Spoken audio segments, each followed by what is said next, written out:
뷰티인 가족 여러분, 굿모닝. 여러분은 나에게 일어난 좋지 않은 일 혹은 부정적인 사건들을 어떻게 받아들이고 이해하고 계십니까? 꽁꽁 묻어두고 스스로 어두운 가운데 거하며 힘들어 하시지는 않은지요? 마치 오늘 말씀에 등장하는 무덤 사이에 거처하는 사람들처럼 말입니다. 너무 자책하지 마십시오. 너무 탓만하지도 마시길 바랍니다. 나의 모든 어두움은 예수님을 만나야 온전해집니다. 우리를 온전케 하시는 주님께 나아갑시다. 함께 묵상할 말씀 마가복음 5장 1절에서 15절까지입니다. 예수께서 바다 건너편 거라사인의 지방에 이르러 배에서 나오심에 곧 더러운 귀신 들린 사람이 무덤 사이에서 나와 예수를 만나니라. 그 사람은 무덤 사이에 거처하는데 이제는 아무도 그를 쇠사슬로도 맬 수 없게 되었으니 이는 여러 번 고랑과 쇠사슬에 매었어도 쇠사슬을 끊고 고랑을 깨뜨렸음이러라. 그리하여 아무도 그를 제어할 힘이 없는지라. 밤낮 무덤 사이에서나 산에서나 늘 소리 지르며 돌로 자기의 몸을 해치고 있었더라. 그가 멀리서 예수를 보고 달려와 절하며 큰 소리로 부르짖어 이르되 지극히 높으신 하나님의 아들 예수여, 나와 당신이 무슨 상관이 있나이까? 원하건대 하나님 앞에 맹세하고 나를 괴롭히지 마옵소서 하니 이는 예수께서 이미 그에게 이르시기를 더러운 귀신아 그 사람에게서 나오라 하셨음이라.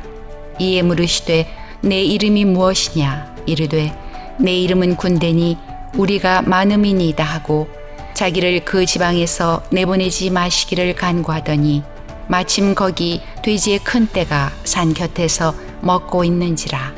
이에 간구하여 이르되 우리를 돼지에게로 보내어 들어가게 하소서 하니 허락하신대 더러운 귀신들이 나와서 돼지에게로 들어가매 거의 2,000마리 되는 떼가 바다를 향하여 비탈로 내리달아 바다에서 몰사하거늘 치던 자들이 도망하여 읍내와 여러 마을에 말하니 사람들이 어떻게 되었는지를 보러 와서 예수께 이르러 그 귀신 들렸던 자 곧 군대 귀신 집혔던 자가 옷을 입고 정신이 온전하여 앉은 것을 보고 두려워하더라. 예수님께서 거라사인의 지방에 이르렀을 때 한 귀신 들린 자를 만납니다. 이 귀신 들린 자가 무덤 사이에 거처하는데 벌써부터 분위기가 심상치 않죠. 그는 쇠사슬로도 맬 수가 없고 또 4절에 보니까 고랑과 쇠사슬을 매었어도 그 쇠사슬을 끊고 고랑을 깨뜨리고 나가는 사람이에요. 그러니까 괴력이 있었던 것이죠. 저도 개인적으로 귀신 들린 자를 만나본 적이 있었는데 엄청난 괴력이 있습니다. 한 두세 사람이 장년이 붙어야 겨우 좀 자제가 될까요? 어쨌든 이 거라사인의 이 무덤 사이에서 보내고 있는 귀신 들린 자 역시 엄청난 괴력이 있었던 것 같아요. 당연히 만왕의 왕 대신 예수님을 만났을 때 이 귀신이 그냥 있을 수가 없죠. 거품을 몰고 이야기를 하는데 예수님에게 이야기하는 말이 아주 심상치 않습니다. 이렇게 얘기했어요. 예수여, 나와 당신이 무슨 상관이 있나이까? 원하건대 하나님 앞에 맹세하고 나를 괴롭히지 마옵소서라고 이야기를 합니다. 예수님이 뭘 어떻게 괴롭혔는데요? 뭐 바늘로 찔렀습니까? 뭐라고 욕을 하셨나요? 그런데 이 귀신은 예수님을 견딜 수가 없는 거예요. 괴로운 거예요. 같이 있을 수가 없는 거예요. 어쩌면 이것이 마귀의 정체라고 할 수 있을 것입니다. 어둠의 세력은 이와 같이 예수님을 불편해합니다. 예수님의 말씀 자체가 나의 삶의 주관자 되는 것을 불편해합니다. 말씀은요, 실은 아멘하고 할렐루야하고 감사하며 받을 수 있는 그런 말씀이기보다는 내 삶의 주인을 바꾸는 거거든요. 그래야 이 말씀이 나에게 적용이 되고 순종이 되는 거죠.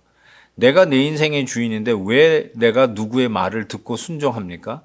근데 내 인생의 주인이 예수님으로 바뀌면 그 말씀들을 아멘하고 따라갈 수 있지만 여전히 내가 내 인생의 주인이면 예수님의 말씀이 불편한 거예요. 같이 살 수가 없는 거죠. 이것이 바로 악한 이 귀신 들린 자의 입을 통해서 이 귀신이 하는 말이죠.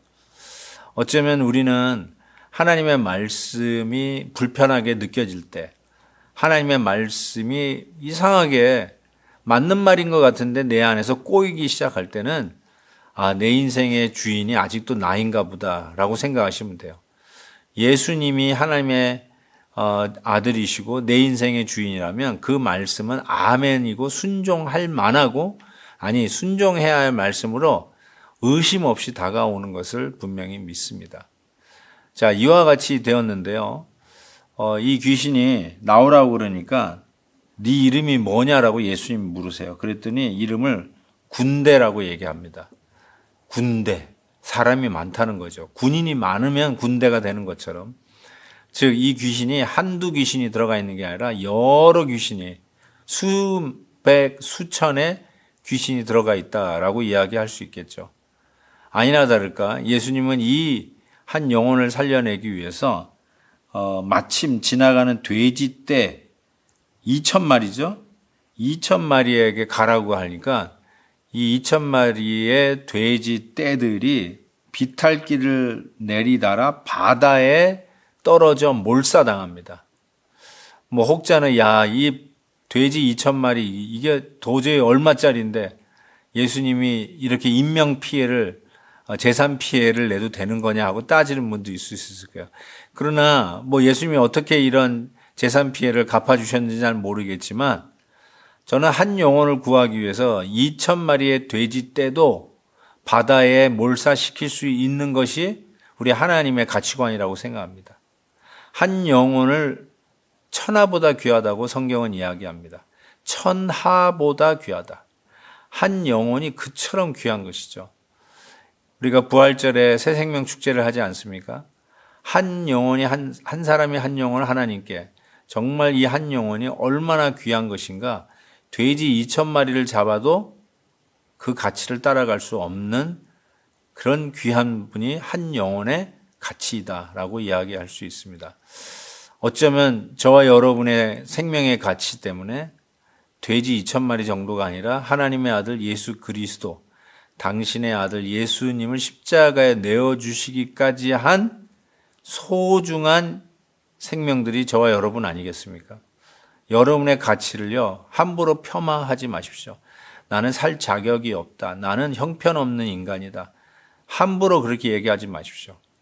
하나님은 여러분을 위해서 2,000마리의 돼지떼가 아니라 당신의 아들까지도 십자가에 내어주실 정도로 여러분을 사랑하십니다. 그런 가치가 있는 자들이라는 것이죠. 오늘 이 말씀을 생각하면서 하나님 감사합니다. 정말 우리에게 이렇게 귀한 은혜를 베풀어 주셨으니 그 가치에 걸맞는 삶 살 수 있도록 도와주옵소서. 저와 여러분의 기도의 제목이 되기를 바랍니다. 하나님 아버지 감사합니다.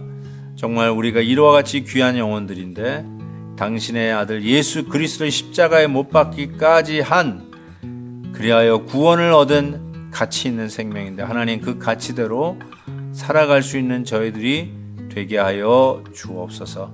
예수 그리스도의 이름으로 기도하옵나이다. 아멘. 내일 오이코스 때 뵙겠습니다. 오늘도 김한유 목사님의 아침 영상 메시지를 시청해 주셔서 감사합니다.